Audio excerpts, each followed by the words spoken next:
নাম হইল শিবুরি সেই। আচ্ছা 22-23 বছর ধরে বন্দর বয়ে কাজ করি, বন্দর কোট পাই কোনো লাভবান না। আরও ঋণের বোঝা মাথা, বহুত কষ্ট নিয়ে চলতে আছে। এবারে মনে হয় আমার বাড়ি হইলো চান্দুরা, বামনবাড়ি চান্দুরা, কোনো কিছু লাভবান নাই, বহুত কষ্ট নিয়ে আছে।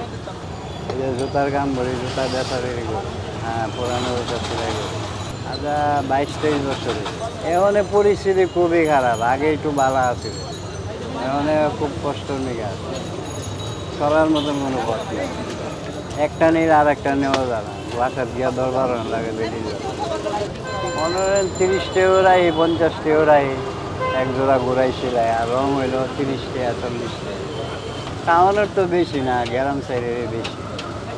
টাউনের কাস্টমারও খুব কম করা, গ্রাম দেশের বেশি না।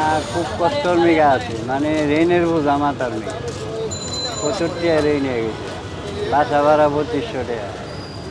এবারে ছেলে মেয়ে লেয়াপড়া করাইতাম, পয়সার লেগে পারি না। আমার কী করুম, স্কুল তো নামাইলে। অনেক ছোটো ছেলে আছে 7 বছরের, তারা স্কুলে ভর্তি করাম আগামী বছরে। আর এখন যে প্রাইভেট পড়াইতেছি মেয়ের ছেলেরে, কিন্তু ডেলি 4000 টাকা জমবে আছে প্রাইভেটের বেতন দিতে পারি। খুব কষ্টর নিগা। মালামালি তো ঢাকার মাল, আবার মনে হয় সাইড গা লাল গেট করে কয় আনতে ডেক গেছি দিয়ে আনে, আমরা আনতে কিনে আইনে ঠিক করে বেশি। ও তো কালি সুতা, মনে করেন আইকা, এগুলো আর কি।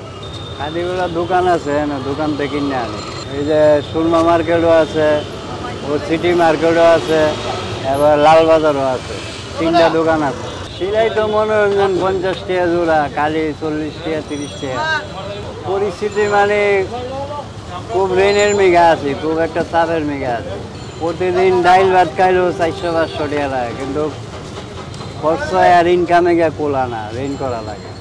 বাপ দাদার আমল থেকে আমরা এগুলা করতেছি, কোলাইতে পারি না কি করবো। এগুলো মনোরঞ্জন 100 জোড়াই 150 জোড়াই, জুতায় দাম আর কি। কোনো জুতা 200 টাকা জোড়াই।